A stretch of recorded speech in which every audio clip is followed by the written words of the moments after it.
Hey guys, so today I'm going to talk you through my speed and agility session that I did recently on Sunday, November 3rd. I'm just going to talk through why I chose to do extra agility, especially in season, what I believe the purpose is for it, and what I want to improve on as a player. So as you see right here, I have the agility ladder set up with some cones in the background, but I always like to warm up my agility first, just simple drills, just to get my feet moving, just to get used to the technique and moving my hands with my feet. And so before this, I did do a 1 mile jog just to warm up, dynamic stretching.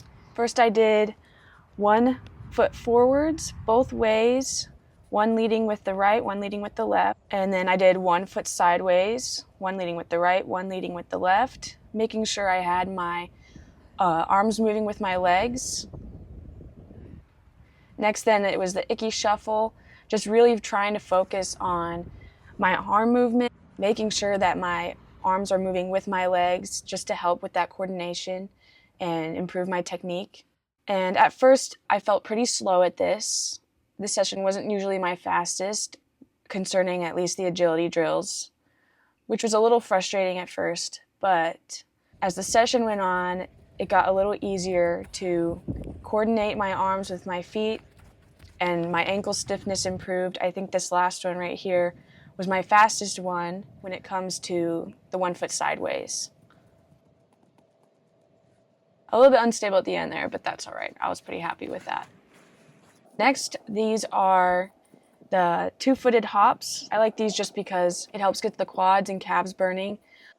Also, you'll notice as I do these that my ankle stiffness isn't the great, which is also one of my weaknesses, and I think that's something I really want to work on, is keeping my ankle locked when I do these things, and that will also help improve my sprinting form as well, which is also something I want to improve on. And then these here are pull squats. These are really good just to be light on your feet when you're sitting low. You can tell too, like my ankles aren't very locked here in this drill, and hopefully later that will improve. Next here I did some suicide runs, and it was just me trying to work on my change of direction in tight spaces.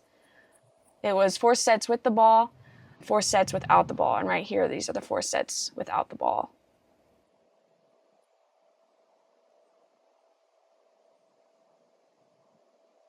What I noticed from this is my running path is not very straight. You can see that I start to take almost like a looping run when I go to turn, and that's something that I definitely want to improve.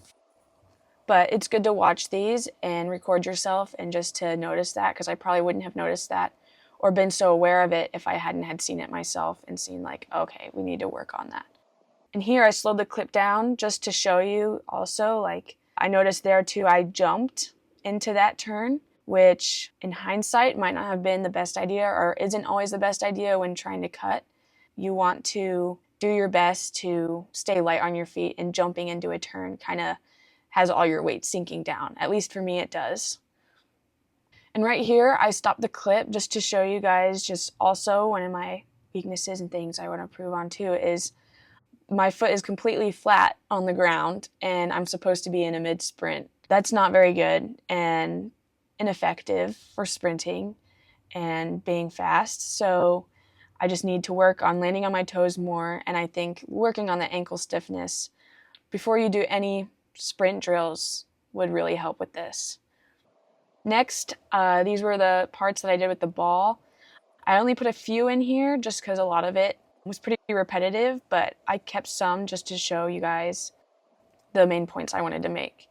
The first few were a little rough. I hadn't done these in a while, so I actually did a few more than 4 just because I wasn't really happy with the first 4 that I did. So the last one was my best for the day. I felt like I moved my feet a lot quicker.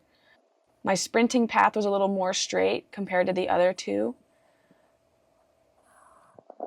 And yeah, I was pretty happy with that one.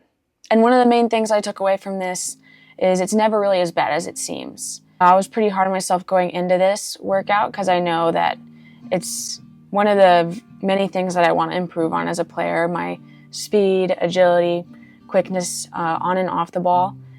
And it's very easy to get hard on yourself and believe that it might never improve or it might always be a weakness. And actually, a quote that I love from Sally McRae, I'll link the podcast in the description because it's a really good listen, but she says, learn to be patient in your weakness. And I think that's something I definitely need to be doing, especially when it comes to these speed drills and any other weaknesses that I believe I might have. And yeah, hopefully that resonates with you guys as well.